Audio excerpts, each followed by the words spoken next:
بسم اللہ الرحمن الرحیم۔ تعلیم کی ترقی میں مدارس کا بہت بڑا حصہ رہا ہے، اور یہ ایسا موضوع ہے جس پہ پہروں بات کی جا سکتی ہے، اور حقیقت میں ان مدارس کا بہت بڑا احسان ہے کہ باوجود قلت اسباب کے انہوں نے تعلیم کے فروغ میں مکمل کردار ادا کیا۔ اسباب کے قلت کے باوجود اتنے اچھے نتائج کا ہونا، یہ وہ طریقہ ہے جو حضرت رسالت مآب صلی اللہ علیہ وسلم کے ساتھ اللہ تعالیٰ کی سنت تھی، اور اس کو آسان لفظوں میں یوں کہا جا سکتا ہے کہ نبی کریم صلی اللہ علیہ وسلم کے مقاصد عظیمہ اور پوری دنیا پر اسلام کا غلبہ اور اللہ کے دین کو نافذ کرنا اور لوگوں کی اخلاقیات اور تزکیہ، اتنے بڑے مقاصد اور کتاب و سنت کی اور کتاب اور حکمت کی تعلیم کو عام کرنے کے مقاصد دے کے وہ اٹھے تھے، اور ان مقاصد کے ساتھ کتنے کم اسباب اور وسائل تھے۔ آپ کبھی غور کریں تو وہاں پر فقر تھا، فاقہ تھا، بھوک تھی، زمین پہ سونا تھا، حتیٰ کہ اتنے کپڑے بھی میسر نہیں تھے لوگوں کو کہ وہ اس کو پہن کے نماز ہی صحیح طریقے پہ ادا کر سکتے۔ وہ کپڑوں کی اتنی قلت تھی کہ ایک کے بعد دوسرا اپنے آپ کو اس کے پس پشت چھپا کر بیٹھتا تھا۔ اسباب کی اس قلت کے باوجود مقاصد اتنے عظیم، اسباب کی قلت کا یہ حال، اور اس کے باوجود نتائج اتنے پرتاثیر کہ حضرت رسالت مآب صلی اللہ علیہ وسلم ہیروز کی نرسری لگا کر اس دنیا میں گئے، اور اب تک وہ تاثیر سامنے آتی ہے۔ اب تک رسول اللہ صلی اللہ علیہ وسلم کے معجزات امت میں کبھی کبھی سامنے آتے ہیں۔ حضرت شاہ ولی اللہ محدث دہلوی رحمۃ اللہ علیہ کا دلی میں پیدا ہونا اور ان ابتر حالات میں حجت اللہ البالغہ، الخیر الکثیر اور البدور البازغہ اور اتنی بڑی بڑی کتابیں، اور سلطان صلاح الدین ایوبی رحمۃ اللہ علیہ کا قلت اسباب کے باوجود بیت المقدس کی آزادی اور یہ سب چیزیں، یہ نبی کریم صلی اللہ علیہ وسلم کے وہ زندہ معجزات ہیں اور تھے جو کہ ان کی ذات پاک کی طرف حقیقت میں منسوب بھی کیے جاتے ہیں، اور یہ حقیقت اور امر واقعہ بھی ہے۔ مدارس نے قلت وسائل کے باوجود حیرت انگیز کام کیے۔ تعلیم کی ترقی کے لیے انہوں نے نظام برپا کیا۔ فرنگی محل والوں نے مستقل نظام تعلیم بنایا۔ دلی کے عربی کالج کا مستقل نظام تعلیم تھا۔ آپ جہاں سے چاہیں اسے شروع کر لیں۔ امت میں پچھلے 1500 سال میں علوم کی ترویج اور علوم کی ترقی اور لوگوں کو تعلیم سے روشناس کرانا مدارس کے مقابلے میں کوئی اور چیز نہیں ہے جو ان کی ہم پلہ ہو، اور اتنے لوگوں کو انہوں نے پڑھایا ہو جتنے لوگوں کو انہوں نے پڑھایا۔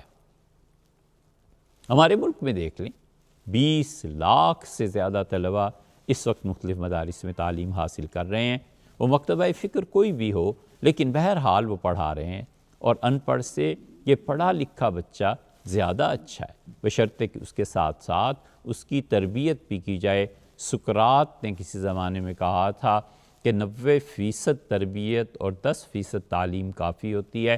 شاید ہمارے زمانے میں اب 60% تعلیم اور تربیت، 60% تربیت اور 40% تعلیم، اب یہ تناسب بننا چاہیے۔ وجہ اس کی یہ ہے کہ بہت سے علوم اب وہ دنیا کے سامنے آ گئے ہیں۔ ہر علم میں ہر آدمی جا بھی نہیں سکتا، پڑھنا بھی پڑتا ہے، محنت بھی کرنی پڑتی ہے، تو 40% علم کے ساتھ 60% تربیت کبھی بھی مسلمان معاشرے میں آ گئی تو یہ اپنا کھویا ہوا مقام پھر حاصل کر سکیں گے۔ ان مدارس میں پڑھایا جاتا ہے، ان مدارس میں لوگوں کو تہذیب اور تربیت بھی دی جاتی تھی۔ اب بھی اساتذہ کوشش کرتے ہیں کہ ایسے اچھے بچے تیار کریں، اور آپ دیکھیے صرف مغربی علوم ہی کیوں، صرف وہی کیوں زندہ رہیں؟ جیالوجی پہ محنت ہوتی ہے، انجینئرنگ پہ محنت ہوتی ہے، میڈیکل پہ محنت ہوتی ہے۔ ہم نے مانا یہ ساری چیزیں ضروری ہیں، تو کیا مشرقی علوم اس کے ساتھ ساتھ ضروری نہیں ہیں؟ کیا آپ ایک ایسا ڈاکٹر بنانا چاہتے ہیں کہ جس کے دل میں قصاب کا دل ہو، جس کے سینے میں قصاب کا دل ہو؟ کیا آپ ایک ایسا انجینئر بنانا چاہتے ہیں کہ جس کو بالکل ادب احترام اور ان چیزوں کا پتہ ہی نہ ہو؟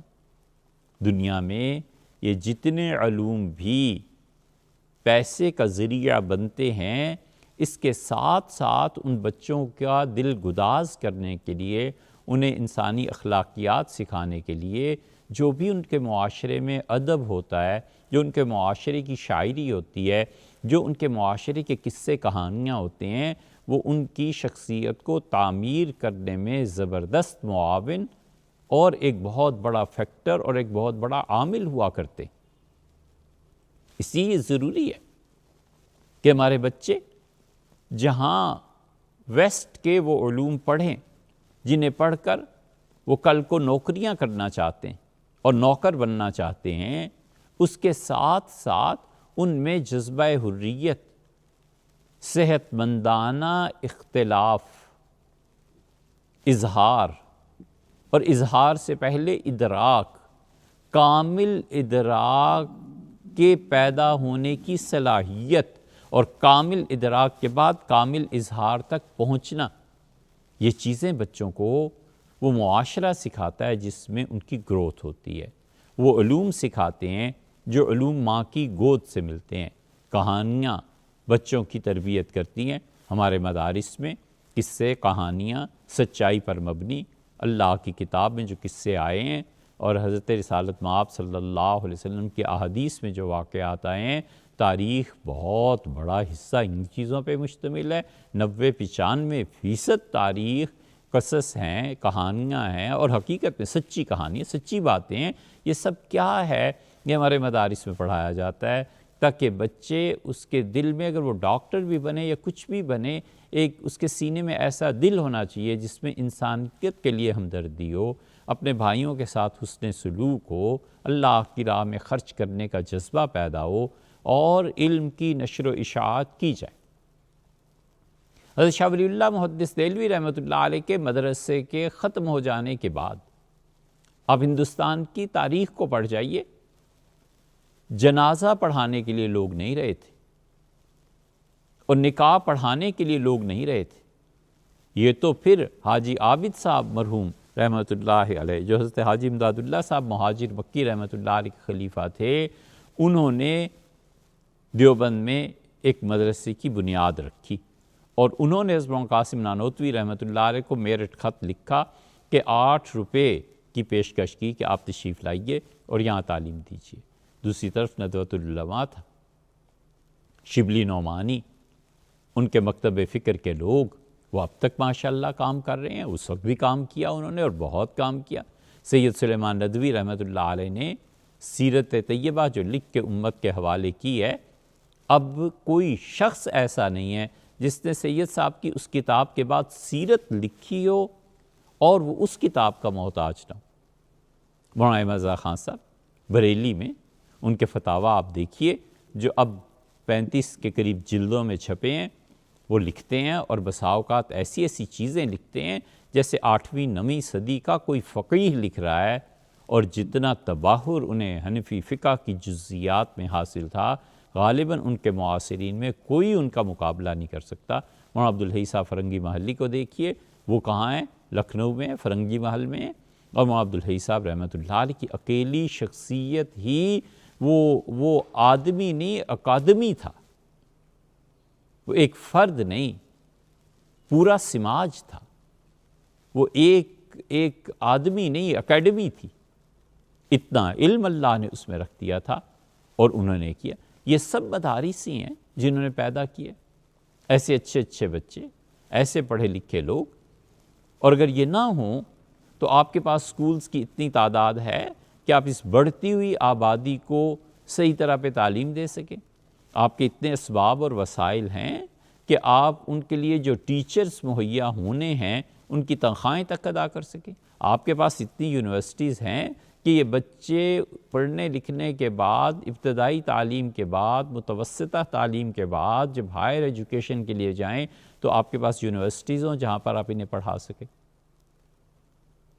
کس وجہ سے ہمارے بچے، ٹیلنٹڈ بچے، ذہین بچے، وہ امریکہ اور برطانیہ کا رخ کرتے ہیں، آسٹریلیا جاتے ہیں اور کہاں کہاں جاتے ہیں، اس لیے کہ اعلیٰ تعلیم ان کے معیار، ان کی طلب کے مطابق وہاں موجود ہے، محنت کرتے ہیں۔ اور الحمدللہ ہمارے بر صغیر کے بچے اس سے بھی اوپر اٹھ چاہیے کہ ہندو ہے کہ مسلمان ہیں، جب وہ ان ممالک میں جاتے ہیں تو گورے ان کی ذہانت اور ان کی محنت کا لوہا مانتے ہیں، وہ اپنا سکہ چلاتے ہیں، جا کے وہاں وہ اپنی بات کہتے ہیں اور کرتے ہیں، اور یہ بہت اچھی بات ہے۔ بر صغیر سب کانٹیننٹ کے لیے، ہمارے پاکستان کے لیے بھی قابل فخر چیز ہے کہ ہمارے بچے وہاں جا کر اپنا لوہا منواتے ہیں۔ لیکن اس کا کیا ماتم کیجئے کہ ہم پچھلے 150 برس سے 200 برس سے اپنے ہاں تعلیم کا معیار، ایسے معیاری ادارے کیوں نہیں قائم کر سکے؟ جبکہ دوسری طرف آپ دیکھیں تو جو بچے ہمارے مدارس میں پڑھتے ہیں، اب ان کے لیے الحمدللہ لائبریریز تیار ہو رہی ہیں، اب ان بچوں کے لیے بڑے بڑے مدارس بھی کھولے جا رہے ہیں، ان بچوں کو اسلام اور مشرقی علوم پڑھائے جاتے ہیں۔ ان مشرقی علوم پر اب ایسا وقت آ گیا ہے جو نزع کے قریب ہے، اس لیے ہم سب کو چاہیے کہ مغربی علوم سے بھی لیں اور مشرقی علوم کو بھی زندہ رکھنے کی کوشش کریں۔ ہم اپنے مدارس کو صحیح نہج پہ پھر برقرار رکھیں، جو کمی کوتاہی آ گئی ہے اس کے ازالے کے لیے مادی طور پہ بھی اور روحانی طور پہ بھی محنت کرنا ہم سب کا فرض ہے۔